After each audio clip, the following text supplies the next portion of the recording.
మా main motive ఏంటంటే to bring all kinds of professions in front of you, వాళ్ళ journey, experiences and skills share చేయడం, మీ ముందుకు తీసుకురావడమే మా main motive. Please like, share and subscribe to our channel the Skill Talks. మనతో ఈరోజు చాలా ప్రత్యేక వ్యక్తి ఉన్నారు. వారు పోలీస్ డిపార్ట్మెంట్లో తెర వెనుక సేవలు అందిస్తూ ఒక సక్సెస్ఫుల్ జర్నీతో మన ముందుకు వచ్చారు అండ్ ఇన్స్పిరేషన్గా నిలిచారు. He is none other than Shri A Narasimharao garu and designation వచ్చేసేసి retired chief account officer. Sir ఎలా ఉన్నారు? ఫైన్ అండి, very fine. Sir chief accounts officer, మీరు చాలా స్మార్ట్గా ఉన్నారు, అట్ ద సేమ్ టైం ఎనర్జెటిక్గా ఉన్నారు అండ్ ఫిట్గా కనిపిస్తున్నారు. సార్ ఎలా మీరు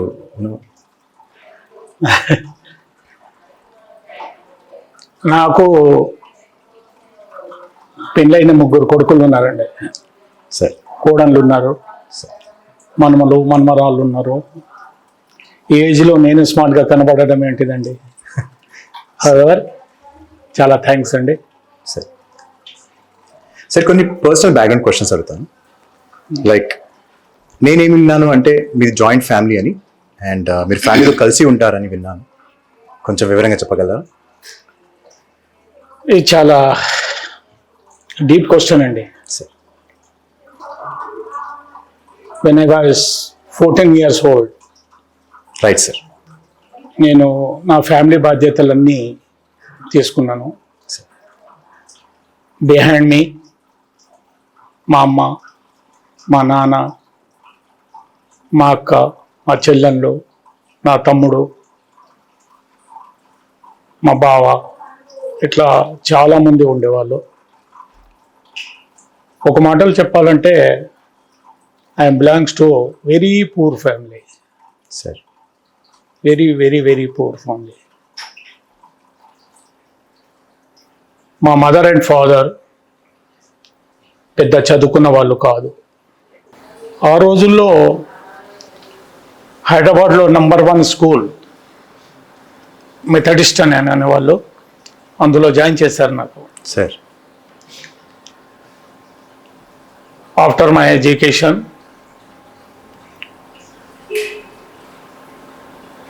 ఉద్యోగం సంపాదించుకున్నాను త్రూ ఎంప్లాయ్మెంట్ ద్వారా.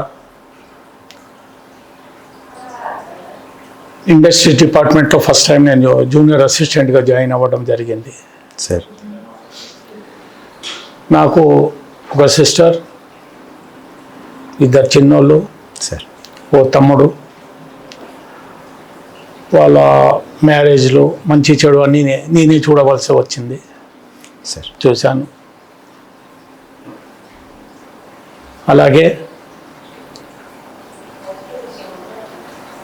చాలా చిన్న వయసు, అంటే అట్ అబౌట్ 21 ఇయర్స్కే నేను మ్యారేజ్ చేసుకోవడం జరిగింది. Right sir. నాకు 3 కొడుకులు. అలాగే మా తమ్ముడు నాతో పాటు ఉండేవాడు. అతను 2011లో చనిపోయాడు. సార్ అతనికి 2 పిల్లలు. ఆ పిల్లల బాధ్యత కూడా నేనే చూసుకోవాల్సి వచ్చింది. సార్ అంటే నా 3 పిల్లలతో పాటు వాళ్ళిద్దరూ 5 మంది నాకు. Sir wonderful. పెద్ద బాబు ఎంఎస్సి ఆర్గానిక్ కెమిస్ట్రీ చేసి ఇచ్చానండి. Right sir. అతను ఇప్పుడు శ్రీ నారాయణ ఇన్స్టిట్యూట్లో ఫ్యాకల్టీగా పనిచేస్తున్నాడు. Great sir. మరి వాళ్ళ మిసెస్ బీటెక్ కంప్యూటర్ సైన్స్ చేసింది, ఇంటనే ఉంటుంది. ఆ ఇళ్ళకి 2 పిల్లలు. పెద్దబాబు బీటెక్ సత్యభామ అనే చెన్నైలో చేస్తున్నారు. సార్ ఒక అమ్మాయి ఉంది, 8th క్లాస్ చేస్తుంది. అలాగనే రెండో బాబు అతను బ్యాంకులో, డిసిబి బ్యాంకులో మేనేజర్గా వర్క్ చేస్తున్నారు. సార్ వాళ్ళ వైఫ్ చార్టెడ్ అకౌంటెంట్, ఇప్పుడు వార్తాపత్రికలో వర్క్ చేస్తున్నారు. Great sir. ఆయనకి 2 పిల్లలు. సార్ పెద్దమ్మాయి 9th క్లాస్లో చదువుతున్నది. రెండో బాబు 6th చేస్తున్నాడు వాసవి పబ్లిక్ స్కూల్లో. Right sir. ఇంకా మూడో బాబు is also MSc organic chemistry చేశారు. సీనియర్ రీసెర్చ్ అసోసియేట్గా ఫార్మసీ కంపెనీలో రైట్ సార్. వర్క్ చేయడం జరుగుతుంది. Right sir.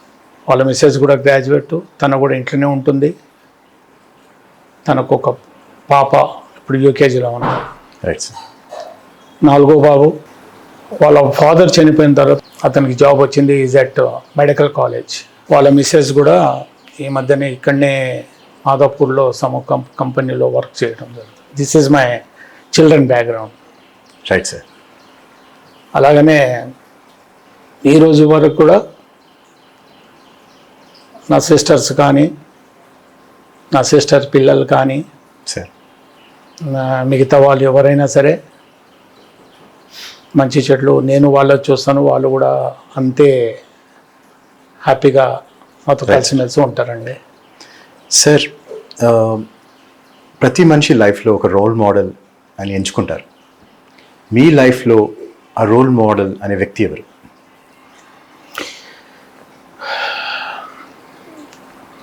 ఒక మాటలు చెప్పాలంటే మై వైఫ్ అండి.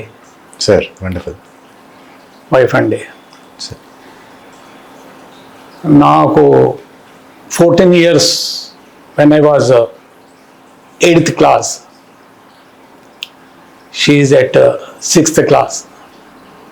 అప్పటి నుంచి అమ్మాయి పరిచయం నాకు. Right sir. ఆ రోజు నుండి ఆ సంవత్సరం నుండి సుమారు 10-15 సంవత్సరాలు ఫ్రెండ్లీగానే ఉండేవాళ్ళము. ఆ తర్వాత నేను ఒరిజినల్గా చెప్పాలంటే ఎవరితో మాట్లాడటానికి కొంచెం జెంట్స్తో మాట్లాడమంటే చాలా ధైర్యంగా మాట్లాడేవాడిని. సార్, ఎవరితోనా లేడీస్తో మాట్లాడాలని కొంచెం ఇబ్బందిగా ఫీల్ అయ్యేవాడిని. అలాగే సార్. కానీ మ్యారేజ్ ప్రపోజల్స్ ఆ రోజుల్లోనే మేజర్ అయిన తర్వాత నాకు తేవడం జరిగింది. సార్, జరిగినప్పుడు చాలా క్లియర్గా చెప్పాను నేను. సార్, నేను చాలా చాలా పూర్ ఫ్యామిలీ, నా వెనుక ఇంతమంది ఉన్నారు, ఆమెనేమో ఒక అడిషనల్ ఎస్పీ కూతురు, సార్, వాళ్ళ ఒక బ్రదరు ఇన్స్పెక్టరు, సార్, చాలా రిచ్ ఫ్యామిలీ, నాకు కుదరదు వద్దు అనేసాను నేను చాలా ఓపెన్గా. Right sir. అయితే తను ఏం చెప్పిందంటే నేను దేనికైనా రెడీ, సార్, నేను ఎక్కడ కూడా మీకు ఇబ్బంది పెట్టాను, గో యాడ్ అన్న. Wonderful sir. అంటే అతి కష్టం మీద ఒప్పేసుకున్నానండి, రైట్ సార్. మ్యారేజ్ చేసుకున్నానండి. Sam, Marriage she's been your చేసుకున్న- supporting pillar. ఏమండి? She has been your supporting pillar. Yeah pillar. Right. ఆమెను మ్యారేజ్ చేసుకున్న తర్వాత ఏదో ఒకటి చెయ్యాలి, Right. ఏదన్నా చేయాలి, మొత్తానికి ఆ హోదాకు మనం తగినట్టు ఉండాలి, Right, sir.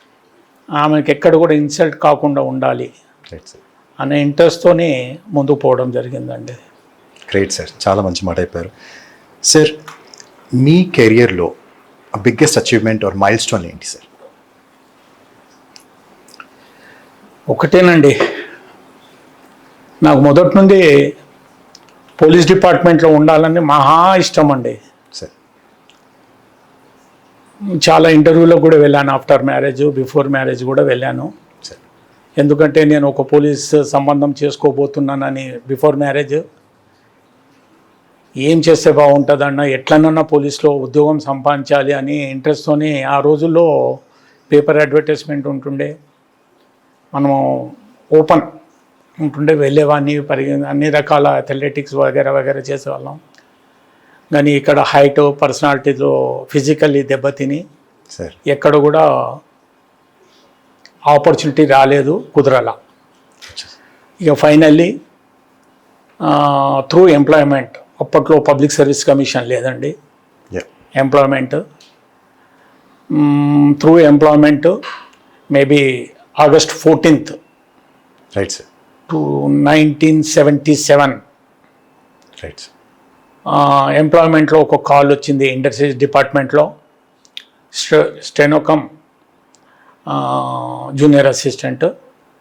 నేను హైలీ షార్ట్ హ్యాండ్ చేసేవాడిని, హైయర్ టైప్ రైటింగ్ ఉండేది నాకు. Right sir. ఒక 12 మెంబర్స్కు ఇండస్ట్రీ డిపార్ట్మెంట్కు ఒక్క పోస్ట్ గురించి 12 మందిని పంపించారు. Right sir. అయితే నేను ఇంటర్వ్యూకి వెళ్ళాను. 14th ఆగస్టు ఇంటర్వ్యూ అయిపోయింది. నేను ఇంటర్వ్యూ అయినాక ఎవరు సెలెక్ట్ అయ్యిందని మేము అడగడం జరిగింది అక్కడ. Right sir. అడిగితే బాబు ఇవాళ అయితే ఇంటర్వ్యూ అయింది కదా, రేపు 15th ఆగస్ట్ హాలిడే, 16th నాడు మార్నింగ్ రండి, తెలిసిపోతుంది ఎవరు ఉన్నారని అన్నాను. సరే, ఒకరోజు గడిచిపోయింది. 16th మార్నింగ్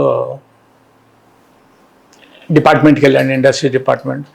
సార్ మేము మొన్న ఇంటర్వ్యూ చేశాము, మేము 12 మంది, ఎవరికి సెలెక్షన్ వచ్చిందో తెలియలేదు సార్, ఎవరు సెలెక్ట్ అయిందో చెప్పండి సార్ అని అడగడం జరిగింది. అలాగే సార్. ఉండండి బాబు, ఉండండి, కూర్చోండి. నేను ఇంకా అప్పట్లో జస్ట్ 19 years old, ఇంకా మీసాలు కూడా సరిగ్గా రాలా. Right sir. కదా, అయితే కూర్చోండి బాబు, కూర్చోండి, వెయిట్ చేయండి, ఇంత తొందర అంటే ఎట్లా అన్నాను. సరే అని, బాబు నీకు టైప్ వచ్చా? ఎస్ వచ్చు. ఈ కాగితం టైప్ చేసి, బాబు ఇది వచ్చా? అట్లా ఆ దినమంతా నాతో పని చేయించడం జరిగింది వాళ్ళు. Right sir. అప్పట్లో నాకు చిన్న ఏజ్ కాబట్టి పేషెన్స్ తక్కువ. నెక్స్ట్ డే వెళ్ళాను, మీరు రేపు రండి బాబు, రేపు తెలుస్తుంది అన్నారు. మళ్ళీ రేపు పొద్దున్న సాయంత్రం మళ్ళీ పని చేయించారు. Right sir. నేను డైరెక్ట్ క్వశ్చన్ వేసాను, ఏం సార్ కొంచెం ఉడుకు రక్తం కాబట్టి 2 days నుండి పని చేపిస్తున్నారు మీరు, వాట్ ఈస్ దిస్? సెలెక్షన్ అయిందంటే చెప్పటం ఏం లేదండి, మీరు ఏంటిదండి ఇలా అంటే, ఏమన్నా నువ్వు పిచ్చోనివా, నిన్నటి నుండి వర్క్ చేస్తున్నావు, ఇంకా సెలెక్షన్ ఇవ్వరని అంటావు ఏంటిది? నీ అపాయింట్మెంట్ ఆర్డర్ ఇస్తావు నా తొందర ఎందుకు పడుతున్నావు, నువ్వే అపాయింట్మెంట్ అన్నాడు. పెద్ద షాక్ అన్నమాట నాకు అది. Right sir. ఆ తర్వాత నాకు తెలిసింది, నేను అకౌంట్ సైడ్లో డ్యూటీలో జాయిన్ అవ్వడం జరిగింది అక్కడ. ఆ భగవంతుని దయ వల్ల నాకేం తెలిసిందంటే, next promotion senior accountant. Right sir.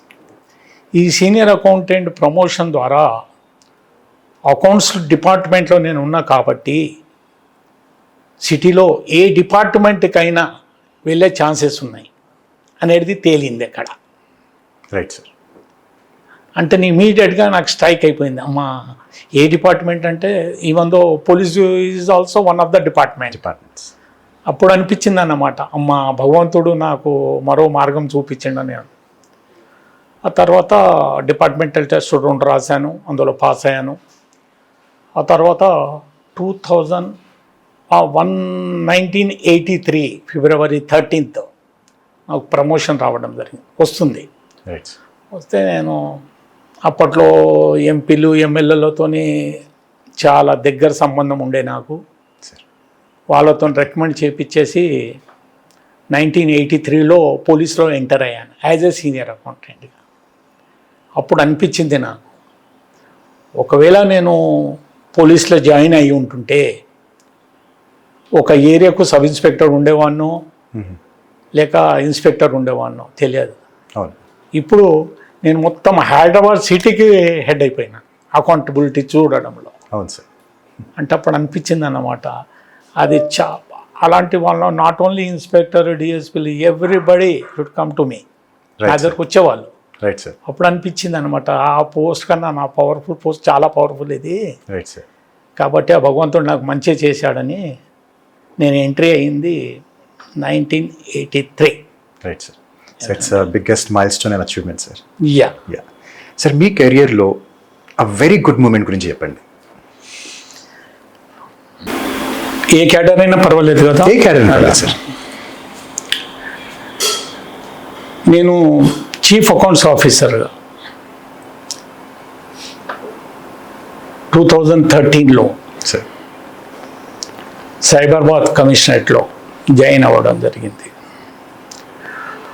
ఆ రోజుకు నేను రిపోర్ట్ చేయవలసిన వ్యక్తి, నన్ను బాగా అభిమానించే వ్యక్తి, అది ఎవరో కాదు, శ్రీ సివి ఆనంద్ గారు. Sir, great sir. నేను సివి ఆనంద్ గారి దగ్గరికి వెళ్ళి, I'm the chief accounts officer sir, ఇవాళ రిపోర్ట్ చేస్తున్నా అని చెప్పాను.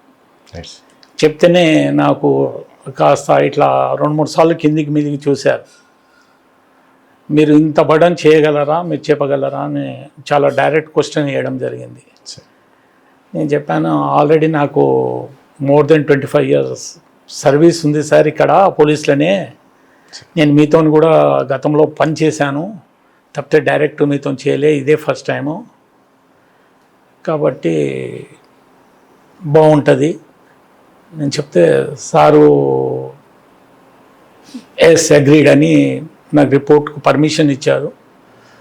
ఆ తర్వాత ఒక వారం రోజులు ఆయనతోని కలిసి పనిచేయటం చాలా ఇబ్బందికరంగా ఉండే. తర్వాత నేను ఏందో ప్రూవ్ చేసుకొని శబాష్ అనిపించుకుంటే ఆ రోజు నుండి ఈ రోజు వరకు వన్ ఆఫ్ నా ఫేవరెట్ సార్ అతను అయిపోయారు. Right sir. ఆయనకు ఒబీడియంట్ ఆఫీసర్ నేను అయిపోయాను. Right sir. Great sir. అలాగే సార్, మీ కెరియర్లో జర్నీలో బ్యాడ్ మూమెంట్ గురించి చెప్పండి సార్. 2 విషయాలు చెప్తానండి. Sir. When I was senior accountant, ఒక పని చేస్తున్నాను. నాకు ముక్కుసూటితనం అంటే ఇష్టం అండి. భయపట్టడం అనేది నా హిస్టరీలో లేదు. అలాగే సార్. చాలా స్ట్రేట్ ఫార్వర్డ్గా మాట్లాడతాను, ఒబీడియంట్గా ఉంటాను, డిసిప్లిన్గా ఉంటాను. This is my habits. Right sir. నేను సబ్జెక్ట్లో డీల్ చేస్తున్నప్పుడు ఒక ఫైల్ నా దగ్గరికి వచ్చింది. ఆ రోజుల్లో డిప్యూటీ కమిషనర్ ఆఫ్ పోలీస్ అన్న పేరు చెప్తే బాగుండదు సార్. ఓకే, పర్లేదు sir. Deputy commissioner of police నేను అడ్డంగా రాసి పడేసాను ఆ ఫైల్. సార్. అడ్డంగా రాసి పడేసి ఆయన ఏదేదో కావాలంటే కుదరదు అని చెప్పాను నేను. సార్. ఆయనకు ఆఫ్టర్ ఆల్ నేను చిన్న పిల్లగానివి, నువ్వు నాకు రాదని రాస్తావా ఒక ఐపీఎస్ ఆఫీసర్కు అని. ఆ రోజుల్లో టిఎస్ రావు అని కమిషనర్ ఉండేవారు. Right sir. కమిషనర్ దగ్గర పోయి ఆయన ఐపీఎస్ ఆఫీసర్, ఈయన ఐపీఎస్ ఆఫీసర్, ఆయన దగ్గర పోయి నా మీద కంప్లైంట్ చేయడం జరిగింది. Right sir. కంప్లైంట్ చేస్తేనే who is that fellow, who is mister that fellow, call him అన్నాడు కమిషనర్. Right sir. నాకు కాల్ ఏమంటేనే నేను నా కానిస్టేబుల్తో అడిగిన, ఎవరున్నారు ఆయన దగ్గర, నన్ను పిలుస్తున్నారు, ఎవరున్నారంటే ఫలానా వ్యక్తి ఉన్నాడంటే నాకు డౌట్ వచ్చేసింది. Right sir. అయితే అలాంగ్ విత్ మీ ఎంటైర్ రూల్స్ అండ్ రెగ్యులేషన్ సంకన పెట్టుకొని కమిషనర్ దగ్గరికి వెళ్ళాను. Right sir. What's your name? I'm sorry sir, Narasimharao sir, senior accountant sir. How dare you అన్నాడు. ఏంటి ఇదంతా డేర్ నీకు?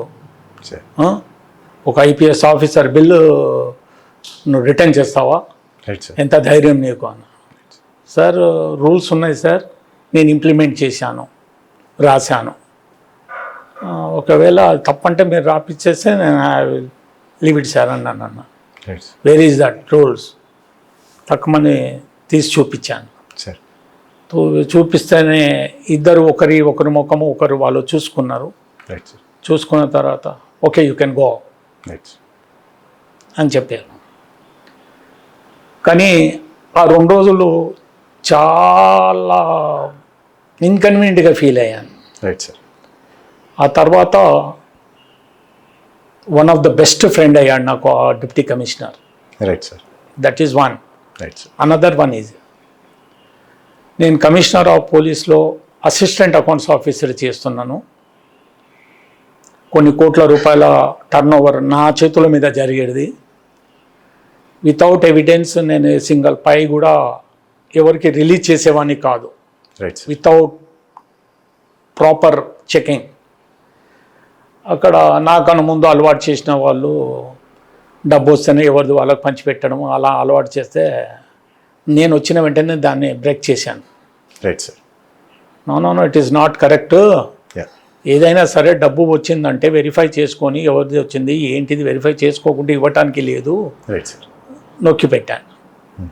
అది కోట్ల రూపాయల టర్న్ ఓవర్. వాళ్ళు ఎంత ప్రయత్నం చేసినా నథింగ్ డూయింగ్. నేను వెరిఫై చేయాలి, చూడాలి, నాకు 2-3 రోజులు పడుతుంది, అది చూసినాకనే చేస్తాను కానీ లేకుంటే కుదరదు అని చెప్పాను. చెప్తే వాళ్ళకు మండిపోయి అడిషనల్ కమిషనర్ దగ్గరికి వెళ్ళారండి. కాల్ హిమ్ ఇమీడియట్లీ అని ఇక పోయినా వాట్ ఈస్ దిస్ అన్నాడు. లేదు సార్ ఇట్లా ఉంటారు, నీకన్నా ముందు చేసిన వాళ్ళు మనుషులు కాదా, నువ్వేనా మనిషివి, నీకే రూల్స్ తెలుసా, రైట్ సార్, అట్లా కొంచెం అడ్వర్స్గా మాట్లాడడం జరిగింది. Right sir. నేను చెప్పాను వాట్ ఎవర్ నేను చేశాను అది 100% కరెక్ట్ సార్ అన్న. ఇమీడియట్గా నాకు సుపీరియర్ ఆఫీసరు మాధవి కృష్ణమూర్తి అని చీఫ్ అకౌంట్స్ ఆఫీసర్ ఉండేవాళ్ళు. ఇమీడియట్గా కమిషనర్ ఫోన్ చేసి అడిషనల్ కమిషనర్ మేడంకు, చూడు మీ ఏఓ గారు చాలా highly corrupted man, right sir, డబ్బులు ఇస్తే కానీ పని చేయడంట, కాబట్టి ఇమీడియట్గా ఆయనకు సస్పెండ్ చేయండి, ఓ మై గాడ్, లేదా ఇక్కడ నుండి ట్రాన్స్ఫర్ చేయండి. అంటే ఇమీడియట్గా చీఫ్ అకౌంట్స్ ఆఫీసర్ గారు అన్నారు, సార్ మీరు చెప్తున్నది మీరు ఎవరు చెప్తే ఏమిన్నారో నాకు తెలియదు కానీ మా డిపార్ట్మెంట్లో is the honest officer right sir, and చాలా రూల్స్ అండ్ రెగ్యులేషన్తో పోయేవాళ్ళు, కరప్టెడ్ అనేది డస్ నాట్ అరైజ్ సార్ అని గట్టిగా చెప్పారు. నో ఇట్లనే రైట్ సార్, ఒక వారం రోజులు నడిచింది. Right sir. ఈ వారం రోజులు నేను బాగా బ్యాడ్గా ఫీల్ అయ్యాను. సో అది ఒక బ్యాడ్ మూమెంట్, బ్యాడ్ మూమెంట్. ఆ తర్వాత ఆయన ఎంతమందికి ఎంక్వైరీ చేసుకోవాలనో చేసుకున్నాడు. Right sir. ఆ తర్వాత వన్ ఫైన్ మార్నింగ్ ఆయన దగ్గర పోయి కూర్చుండి నన్ను పిలిపించాడు. నేను పెద్ద ఆఫీసర్ అని నేను ఇంకా కూర్చున్నాను, ఆయన ముందు కూర్చున్నాడు కమిషనర్ ముందు. ఇంకా చూసి ఇట్లా పిలిచి ముంగట కూర్చోండి, భుజం మీద చేసి రైట్ సార్, సారీ నరసింహరావు అని చెప్పాను. Right sir. Good and bad రెండు అక్కడ జరిగినాయి. తప్పితే నాకు బ్యాడ్ మూమెంట్ ఏంటంటే వారం రోజులు బాగా సఫర్ అయ్యానండి, బాగా. Absolutely sir. మీరు you been a dynamic, daring and very straightforward officer. And మీ జర్నీలో డెసిషన్ మేకింగ్ స్కిల్స్ కానీ అండ్ మేనేజ్మెంట్ స్కిల్స్ కానీ టీమ్ వర్క్ స్కిల్స్ కానీ మీరు ఎలా మేనేజ్ చేశారు? ఒకటండి, ఎవరైనా ఒక ఆఫీసర్ ఒక సీట్లో, that chief accounts officer, it means ఆ డిపార్ట్మెంట్కు ఫైనాన్షియల్ హెడ్, కమిషనర్ గారి అడుగుజాడలో నడవాలి. ఆయన కోట్ల రూపాయల బడ్జెట్ ఉంటుంది, దాన్ని ఎలా స్పెండ్ చేయాలా, ఏ రకంగా మూమెంట్లో పెట్టాలా, దేనికి ఉపయోగించాలా, ఇవన్నీ చూసుకోవాల్సిన బాధ్యత చీఫ్ అకౌంట్స్ ఆఫీసర్ది ఉంటుందండి. Right sir. ఇప్పుడు మనం ఏదైనా ఖర్చు పెట్టాలి అని అనుకుంటే దేనికి ఖర్చు పెట్టాలి, ఆ ఖర్చు పెట్టడానికి గవర్నమెంట్ పర్మిషన్ ఉందా లేదా, రైట్ సార్. మరి అది చెయ్యొచ్చా లేదా, ఇవి ఆల్ రకాల ప్రతిదానికి ఒక రూల్ ఉంటుంది. ప్రతిదానికి ఏమి చేయాలన్నా వాట్ ఎవర్ దానికి రూల్స్ ఉన్నాయి, జీవోస్ ఉన్నాయి, అవన్నీ థరో ఉండాలండి. నేను థరో ఉండేవాడిని. Right sir. అలాగే నా సబార్డినేట్స్ ఎవరైతే నా కంట్రోల్లో వర్క్ చేస్తారో వాళ్ళకు కూడా షెల్టర్ ఇవ్వాలి. వాళ్ళ దగ్గరికి ఎవరు రావాలనుకున్నా, ఏమి చేయాలనుకున్నా ముందు నా దగ్గరికి రావాలి, నన్ను అడగాలి, ఆ తర్వాతే వాళ్ళ దగ్గరికి వెళ్ళాలి. అంత ప్రొటెక్షన్ ఇచ్చేవాళ్ళు నన్ను. వాళ్ళు ధైర్యంగా పనిచేసేవాళ్ళు. ఏది చేసినా according to rules, according to GO చేసేవాడినండి నేను. Right sir. మీ జర్నీలో you have been very inspiring. మీ జర్నీలో you have been very inspiring to lot of people. అవును. అలాగే మీ కెరియర్లో ఏదైనా ఒక ఇన్స్పైరింగ్ ఆఫీసర్ గురించి చెప్పగలరా? మళ్ళీ చెప్పగలనండి సార్. నేను సుమారు ఒక 20 మంది కమిషనర్ల దగ్గర వర్క్ చేశానండి, పోలీస్ కమిషనర్ల దగ్గర. Right sir. అలానే ఒక 10-12 మంది డీజీల దగ్గర వర్క్ చేశానండి. Right sir. నా టెన్యూర్లో 1983 నుండి till my retirement, right sir, నా ఎంటైర్ పర్ఫార్మెన్స్ అవుట్ స్టాండింగ్ అనండి. Wonderful sir. ప్రతి officer DG commissioner office control ఉన్నప్పుడు కమిషనర్ నాకు అవుట్ స్టాండింగ్ ఇచ్చారు, డీజీ కంట్రోల్లో వర్క్ చేస్తున్నప్పుడు డీజీ గారు అవుట్ స్టాండింగ్ ఇచ్చారు. ప్రతి ఆఫీసరు నన్ను అభిమానించారు, నేను అందరినీ లైక్ చేశాను. కానీ ఫైనల్గా నేను సిఇఓ చార్జ్ తీసుకున్న తర్వాత ఆనంద్ గారు అంటే నాకు చాలా ఇష్టం అండి. సివి ఆనంద్ గారు అంటే గ్రేట్ సార్. ఆయన ఇచ్చిన ఫ్రీడమ్ ఎవరు ఇవ్వలేదండి. Right sir. స్టార్టింగ్లో కొంచెం తడబడ్డా నేను ఏ వర్క్ చేసినా సార్. ఆయన నోటీస్కు తీసుకెళ్ళేవాడిని అండి. రైట్. చివరికి ఆయన నా మీద ఎలాంటి బిలీ వచ్చిందంటే, నరసింహరావు ఏది రాసినా పకడ్బందీగా రాస్తాడు, అకార్డింగ్ టు రూల్స్ రాస్తాడు, ఏ తప్పు చెయ్యడు రైట్ సార్. అన్న భావంతో పోయేవాళ్ళండి. అదే కాకుండా సార్ కూడా ఏ పని చేసినా కానీ చాలా డేరింగ్గా చేసేవారు. కానీ ఎప్పుడు కూడా టెన్షన్గా ఫీల్ అయ్యేవారు కాదు సార్. Right sir. నాకు కూడా సార్ లాగానే ఉండాలనిపించేది. Right sir. నేను కొంచెం ఎమోషనల్గా అప్పుడప్పుడు టెన్షన్ పడ్డా, బాధపడ్డా, నార్మల్లీ మళ్ళీ బ్యాక్ వచ్చేసి సారు అడుగుజాడల్లో నడిచానండి. కాబట్టి నా ఇన్స్పైర్ అన్ని రకాల ఆ రోజు నుండి ఈ రోజు వరకు కూడా ఈజ్ మై గాడ్ ఫాదర్ అండి. Wonderful sir. యా సార్, ఇప్పుడు ఆస్పిరెంట్స్కి చాలా మంది యువత ఈరోజు అనే CAO చీఫ్ అకౌంట్స్ ఆఫీసర్ కావాలనుకునే వాళ్ళకి మీరు ఏ సూచనలు ఇస్తారు? అసలు చీఫ్ అకౌంట్స్ ఆఫీసర్ ఒక పోస్టుకు ఇంత వాల్యూ ఉందన్న సంగతి ఎవరికి తెలియదండి, ఎక్సెప్ట్ అకౌంట్స్ డిపార్ట్మెంట్లో వర్క్ చేసిన వాళ్ళు. రైట్. దట్టు ఏ గవర్నమెంట్లో అయినా సరే ఎన్ని డిపార్ట్మెంట్స్ అయితే ఉన్నాయో ప్రతి డిపార్ట్మెంట్కు ఒక అకౌంట్స్ డిపార్ట్మెంట్ అంటూ ఉంటుంది. రైట్.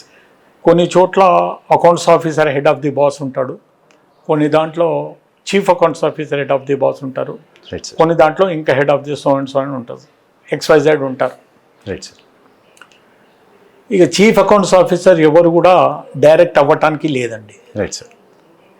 కింది లెవెల్కి వెళ్ళి ప్రమోషన్ బేసిస్ మీద రావడం తప్ప రైట్ సార్. మరొక ఛాన్స్ లేదు. Right sir. ఒకవేళ ఎవరైనా chief accounts officer via seniority ద్వారా కానీ ఏదో విధంగా కానీ వస్తే 99% కింది లెవెల్ అనే దానికి ఉండవలసిన బాధ్యతలు ఏంటిది, ఏం చేస్తే బాగుంటుంది, ఏం చూస్తే బాగుంటుంది, ఎడ్యుకేటెడ్ రావచ్చు, హైలీ క్వాలిఫైడ్ అవ్వచ్చు, జాబ్లో ఉన్నవాడు ఏ ఒక్కరైనా కానీ చీఫ్ అకౌంట్స్ ఆఫీసర్ అయ్యే ఛాన్సెస్ ఉన్నాయండి. Right sir. కానీ సీనియారిటీ బేసిస్ మీద రైట్ సార్. అక్కడికి వచ్చిన తర్వాత మనకేం కావాలనేది ప్రూవ్ చేసుకోవాలా. Right sir. సో ఈ ప్రొఫెషన్లో ఎక్సెల్ కావడానికి చాలా సర్టిఫికేషన్స్ ఏమండి, ఈ ప్రొఫెషన్లో ఎక్సెల్ కావడానికి చాలా సర్టిఫికేషన్స్ టూల్స్ అవసరపడతాయి కదా సార్. సో మీరు ఎలాంటి సర్టిఫికేషన్స్ ఆర్ ఎగ్జామ్స్ రికమెండ్ చేస్తారు? ఒకటేనండి, ఇప్పుడున్న సిచ్యువేషన్ ప్రకారము ఏ group 1 group 2 whatever it may government of state government publish చేస్తుంది, ఎగ్జామ్ రాస్తారు. Right sir. వాళ్ళు కొంతమంది సీనియర్ అకౌంటెంట్గా జాయిన్ అవుతారు, రైట్ సార్. కొంతమంది అసిస్టెంట్ అకౌంట్స్ ఆఫీసర్గా జాయిన్ అవుతారు. Right sir. ఇక మిగతా పోస్టులకి ఇవి కూడా త్రూ డిపార్ట్మెంటల్ గవర్నమెంట్ ద్వారా అపాయింట్ అయ్యే ఛాన్స్ లేదు. కాబట్టి వీళ్ళందరూ కూడా మధ్యన వచ్చి జాయిన్ అయ్యారు కాబట్టి అకౌంట్స్ అంటే ఏందో తెలియదండి. Right sir. తెలియదు. Right sir. ఇక ఆ తర్వాత నెమ్మదిగా తెలుసుకోవడానికి కొంతమంది ప్రయత్నం చేస్తారు, కొంతమంది చెయ్యరు.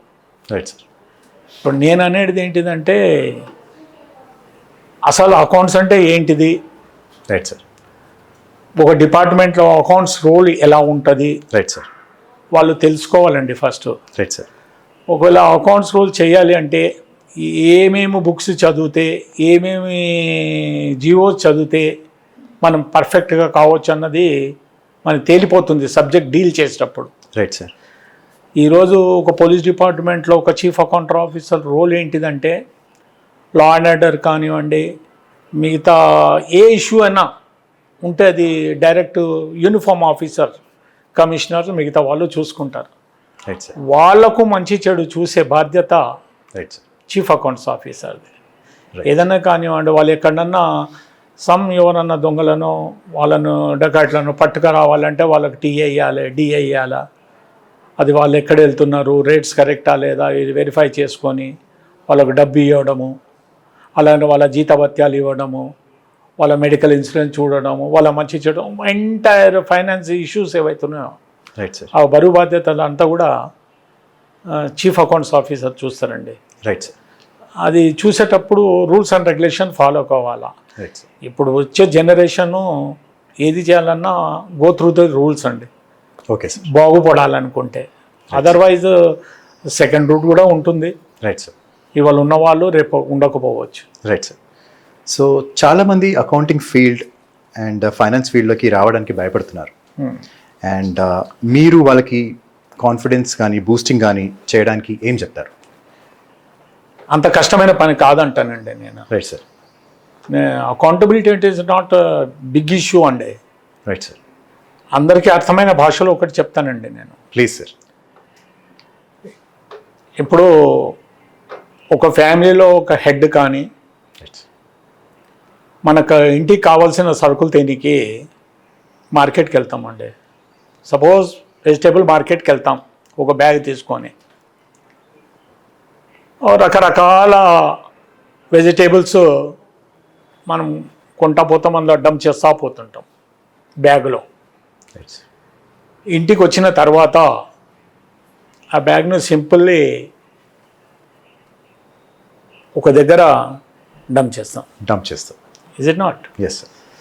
డంప్ చేసినప్పుడు మనకు ఆ ఆకారం చూసినప్పుడు ఏం కనబడుతుందంటే అన్ని కలగూరలాగా తయారైతే ఏమనిపిస్తుంది, ఎక్కడ ఏం చేయాలా అనేది అర్థం కాదండి. అవును sir.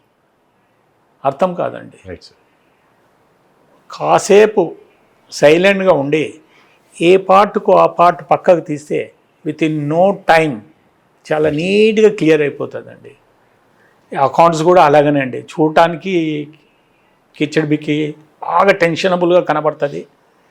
Correct rules and regulations follow అవుతూ సిస్టమేటిక్గా పోతే దానంత ఈ సబ్జెక్ట్ మరొకటి లేదండి. Right sir. ఏమీ లేదండి.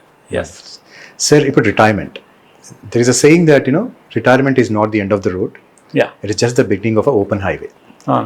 మీ రిటైర్మెంట్ లైఫ్ ఎలా ఉంది? అసలు నేను రిటైరే కాలేదనిపిస్తుందండి నాకు. సార్ ఎందుకలా సార్? ఎందుకంటే నేను రిటైర్డ్ అయ్యి కూడా 10 years దాటిపోయిందండి. ఓ Yes.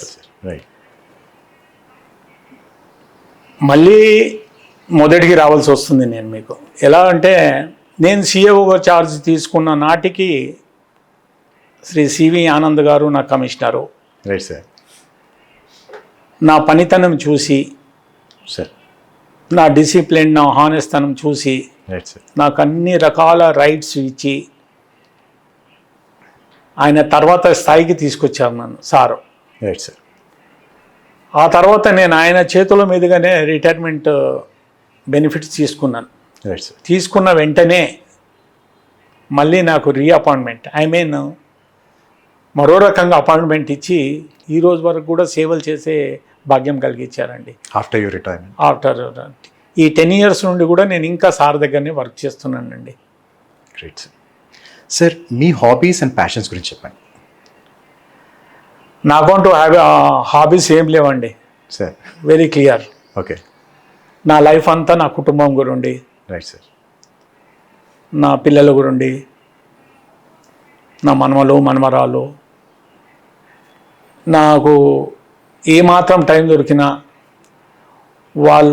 వాళ్ళకి ఎలా డెవలప్ చేయాలి, ఏం చెప్తే బాగుంటుంది అని నేను ఎక్కువ వాళ్ళ మీదే కాన్సన్ట్రేషన్ పెడతానండి. నేను రైట్ సార్. చాలా మట్టుకు వాళ్ళ మీదే కాన్సన్ట్రేషన్ పెడతాను. Right sir. ఇక ఇంకొకటి, ఎప్పుడన్నా నేను తెలుగు సినిమాలు బాగా చూస్తానండి, చూసేవాడిని అండి, ఇప్పుడు కాదు. Right sir. నేను అది 82 సర్వీస్లో ఉన్నప్పుడే, రైట్ సార్. అంటే ఇండస్ట్రీస్లో ఉన్నా నేను. అప్పటికే నేను తెలుగుదేశం పార్టీ స్థాపించిన నాటికే నేను ఎన్టీ రామారావుకు క్లోజ్ అండి బాగా. Wonderful sir. Yeah. Right sir. ఆయన నా ఏరియాకు నన్ను జనరల్ సెక్రటరీగా చేశారండి. Right sir. హిమాయత్ నగర్ కాన్స్టిట్యున్సీలో నేను నా ఏరియాకు నేను జనరల్ సెక్రటరీ అండి. Right sir. ఆ రోజుల్లో రూల్స్ రెగ్యులేషన్స్ కూడా తెలియని నాకు కొంతమంది సలహా ఇచ్చారు, నువ్వు గవర్నమెంట్ సర్వెంట్ రా బాబు, రైట్ సార్. పాలిటిక్స్లో ఇన్వాల్వ్ కావద్దు అంటే అది వదిలేశానండి. Right sir. అప్పుడప్పుడు నేను ఆ పిక్చర్స్ చూస్తుంటానండి. మీకున్నంత నాలెడ్జ్ నాకు తెలిసి ఇంకెవరికి ఉండదు. అట్లా మీరు కాదండి. రిటైర్మెంట్ వాళ్ళకి ఫైనాన్షియల్ అడ్వైస్ ఎలా ఇస్తారు? ఒకటండి, ఇప్పుడు నేను నా శ్రద్ధ అంతా నా కుటుంబం మీద. Right sir. ఓకే, ఇప్పుడున్న జనరేషన్ను బట్టి అంటే నాలాగా రిటైర్డ్ అయిన వాళ్ళకు నేను ఇచ్చే సజెషన్ ఏంటిదంటే, ఈ కాలం ఉన్న జనరేషను ఎవరు ఏ రకంగా ఎప్పుడు ఎలా ఉంటారో ఎవరికీ తెలియదండి. Right sir. తెలియదండి. Right sir. ప్రయారిటీ మట్టుకు ఫ్యామిలీ తన మిస్సెస్కి రైట్ సార్. ఇస్తే బాగుంటుందని నేను అనుకుంటున్నానండి. Right sir. అలాగనే రిటైర్మెంట్ అయిన వెంటనే ముందు తనకు కావాల్సింది అమౌంట్ ఏదైనా వచ్చింది వాళ్ళిద్దరికి సరిపోయే విధంగా డిపాజిట్ చేసుకుని పెట్టుకుంటే బాగుంటుందని నా సజెషన్. వండర్ఫుల్. మిగతాది depends upon he's interest. Right sir. Sir, ఇప్పుడు రిటైర్మెంట్ లైఫ్ మీద మీ పర్స్పెక్టివ్ ఏంటి? ప్రతి ఒక్కరు రిటైర్ అవ్వవలసిందే కదండి. అవును సార్, ఒక రోజు కావాల్సిందే. ఎప్పుడో ఒక రోజు రిటైర్మెంట్ కావాల్సిందే. తప్పితే ఆ రిటైర్డ్ అయిన వ్యక్తి ఏ రకంగా ఏంటి అనేది క్వశ్చన్ అండి. Right sir. ఇప్పుడు ఏ మనిషి అయినా సరే 18 years కంప్లీట్ అయితే కొంతమంది జాబ్ 18 years 19 yearsకే రావచ్చు, కొంతమందికి లేట్ రావచ్చు. Right sir. స్టార్టింగ్ జాబ్ వచ్చిన వాడు 35-40 ఏళ్ళ దాకా సర్వీస్ చేయొచ్చు. Right sir. లేట్ జాబ్ చేసినోడు తక్కువ కాలం చేయొచ్చు. Right sir. అంతే కదా, రిటైర్మెంట్ అయితే అవుతుంది, ఖచ్చితంగా రిటైర్మెంట్ అనేది అవుతుంది. తప్పితే మనం అన్ని రకాల బాగుంటే మన సర్వీస్ అన్ని రకాల బాగు చేస్తే సేఫ్గా రిటైర్ అవుతామండి. Right sir. లేకపోతే రిటైర్మెంట్ అయినా రైట్ సార్. చేతికి చిప్ప పట్టుకోవాల్సిందేనండి. Very clear. Correct sir. Sir, మీ కెరియర్లో ఒక్క లెసన్ మన వ్యూవర్స్కి చెప్పాలనుకుంటే ఏం చెప్తారు? ఈ జనరేషన్ చెప్తానండి. చెప్పండి సార్. నా కాలం అంటే మా కాలంలో మేము ఏ వర్క్ చేసినా మాన్యువల్గా చేసేవాళ్ళం. Right sir. మాన్యువల్ మీన్స్ చేతిలో పెన్ పట్టుకోవాలి, చేతి ముందు పేపర్ ఉండాలి. మనకు ఏమైనా సబ్జెక్ట్ వస్తే ఆ సబ్జెక్ట్ ఏమొచ్చింది, రైట్ సార్. అందులో ఏం అడుగుతున్నారు వాళ్ళు రైట్ సార్. ముందు గ్రహించాలా. Right sir. ఆ తర్వాత వాళ్ళ సబ్జెక్ట్ను మనం ఫుల్ఫిల్ చేయాలి అంటే రైట్ సార్. గవర్నమెంట్ ఏం చెప్తుంది, రైట్ సార్. ఆ సబ్జెక్ట్ ఫుల్ఫిల్ చేయమంటుందా చేయొద్దు అంటుందా రైట్ సార్. అనేది పేపర్ మీద పెట్టాలండి. ఆ తర్వాత పై ఆఫీసర్కు రికమెండ్ చేయాలి, ఇది మాది. Right sir. ఈ రోజుల్లో ఇప్పుడున్న జనరేషన్కు పెన్ను పట్టడం అయితే టోటల్లీ బంద్ అయ్యి, అవును సార్. Only technology. వాళ్ళకున్న నాలెడ్జ్ మాకు లేదండి. Right sir. మాకున్న మాన్యువల్ వర్క్ వాళ్ళకి రాదండి. రాదు సార్. ఎంత హైలీ చదువుకున్న వాళ్ళు కూడా ఒక లీవ్ లెటర్ రాయటానికి కూడా తడబడతారు. నేను చాలామందిని చూశాను. కష్టం అవుతుంది సార్. చూస్తాం. Right. అలాగనే ఇప్పుడు నేను మీకు ఎట్లయితే అడిగానో వాళ్ళు చేయాలి అనుకుంటే చాలా ఈజీ అండి. కంప్యూటర్లో వాళ్ళకి ఏం కావాలనో టెక్నాలజీ చేస్తే రిప్లై వచ్చేస్తుందండి. అవును సార్. నాలెడ్జ్ అక్కర్లేదండి, కంప్యూటర్ నాలెడ్జ్ ఉంటే చాలండి. Right sir. అది దీన్ని బట్టి ఏమవుతుందంటే మనిషికి ఎంత కెపాసిటీ ఉందనేది తెలియదు, టెక్నాలజీ ఉన్నది మట్టుకే తెలుస్తుంది. అవును సార్. అవునండి. Right. So work life balance maintain చేయడంలో కష్టపడుతున్న యూత్కి మీరు సలహా ఏంటి సార్? ఒకటండి, అప్పుడు ఇప్పుడు ఎప్పుడు ప్రతి పిల్లలను తల్లిదండ్రులు చాలా కష్టపడి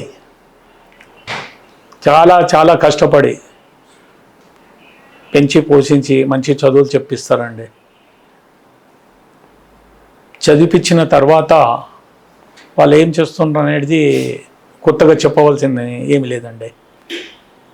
నేను ఇచ్చే సలహా ఏంటిదంటే, మన తల్లిదండ్రులు ఏ ఆశతోనైతే మనకు చదివించారో, రైట్ సార్, వాళ్ళు ఏ రకంగా అయితే మనకు నీతులు నేర్పారో అది దృష్టిలో పెట్టుకోవాలని అంటాను నేను. Right. Number 1. Right sir. Number 2, ప్రతి మనిషి కూడా, ప్రతి బాయ్ కూడా పెద్దల దృష్టిలో ఒబీడియంట్గా ఉండి రైట్ సార్. డిసిప్లిన్ ఫాలో అవుతూ హానెస్ట్గా ఉంటే ఎవరైనా సరే ఏ స్టేజ్ కన్నా పోయే ఆస్కారం ఉందండి. Right sir.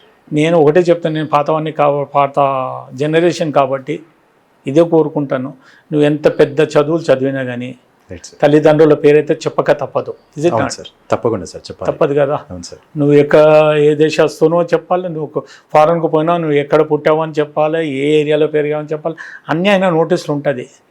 తప్పితే నేను అనేది అంటే నువ్వు ఎంత పెద్దవాను అయినా ఒకసారి మనం ఏ స్టేజ్లోకి వెళ్ళి వచ్చాము అనేది మైండ్లో పెట్టుకొని డిసిప్లిన్గా హానెస్ట్గా ఉంటూ మనకు మన దేశానికి మన తల్లిదండ్రులకు పేరు తెచ్చుకుంటే బాగుంటుందని ఆశ అండి. తప్పకుండా సార్. సార్ ఫైనలీ మీ ప్రొఫెషన్లో బిగ్ డ్రీమ్స్ అచీవ్ చేయాలనుకున్న యువతకు అండ్ మన ఏదైనా ఇన్స్పిరేషన్ మెసేజ్ ఇవ్వగలరా? ఒకటి చెప్తున్నా మళ్ళీ కూడా, నేను ఈ రోజుల్లో గవర్నమెంట్ జాబ్ అంటే ఇప్పుడు మళ్ళీ ఇమేజ్ వచ్చింది, దానికి మధ్యలో పడిపోయిండే. Right sir. A young generation కూడా ఈ రోజుల్లో a BTech, a computer science, whatever it మీ స్టడీ చేసుకున్న వెంటనే లక్షలు సంపాదించాలి రైట్ సార్ అనే ఇంటెన్షన్తో ముందుకు పోయి జనాభా. అవును సార్. ఆ జాబ్ ఎన్ని రోజులు ఉంటుంది అనేది తెలియదు. అంతకన్నా మంచి వ్యక్తి దొరికితే అతను తీసుకుంటే నేను తీసి పడేస్తారు. Right sir. State government job అనేది ఎలా ఉంటుందంటే హోమియోపతి మందులాగా. Okay sir. వన్స్ ఎంట్రీ అయినామంటే మంచి కానీ చెడు కానీ టైం టేబుల్ కానివ్వండి, జీతము తక్కువ, రైట్ సార్. శ్రమ తక్కువ, రైట్ సార్. అన్ని రకాల సదుపాయాలు ఉంటాయి. రైట్ మన ఫ్యామిలీకి మంచి చెడు అయినా కానీ సపోర్ట్ ఉంటుంది, అక్కడ ఉండదండి. Right sir. కాబట్టి డబ్బులో వెనుక పడకుండా కెరీర్ దృష్టిలో పెట్టుకొని ఇలాంటి చిన్న చిన్నవి ముందుకొస్తే బాగుంటుందని నేను అనుకుంటున్నాను. Right sir. సార్ మీ పిల్లలకి పై చదువులు చదివించారు and you been a tremendous journey మీది. చాలా పెద్ద achievements, ups and downs, struggles అవునండి. అన్ని పాస్ చేసి హర్డల్స్ పాస్ చేసి మీ అండ్ ఈ కాన్వర్జేషన్ మా యువతకి ఒక క్లారిటీ అండ్ ఇన్స్పిరేషన్ కలిగించిందని నమ్మకం మాకుంది. అవునండి sir. Thank you for inspiring and having this detail conversation. మీ వాల్యుబుల్ టైం అండ్ ఇన్సైట్స్ కోసం మరొకసారి ధన్యవాదాలు and we look forward to learning more from you sir. And చూశారు కదా, సో శ్రీ ఏ నరసింహరావు గారు, retired chief accounts officer, inspiring journey. Will meet you again at the Skill Talks.